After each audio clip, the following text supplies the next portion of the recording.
Okay, दर्जा मिला उससे क्या हुआ? मराठीत बोल, मराठी कसं येत नाही? अरे तो बोलेल, नाही बोलणार. त्यांच्याने काय मराठी भाषेला नुकसान होतंय का? भोकं पडतायत का? तुम्ही तुमची स्वतःची इन्सिक्युरिटी दाखवताय. कोणाच्या आयुष्यात काही फरक पडत नाही. अगं केतकी कुतडे सॉरी चितळे, तुझ्याही न बोलण्याने की बोलण्याने फरक पडणार नाही. अरे काय म्हणतेस तू? भाषेला अभिजात दर्जा मिळाला त्याचा काय फायदा?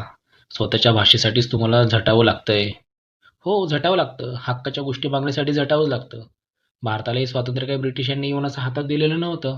त्यासाठी आपल्याला झटावं लागलं होतं. तेव्हा कुठे आपण स्वातंत्र्याने बोलतोय, तुझ्यासारखी लोक स्वातंत्र्याचा असा गैरउपयोग करतायत.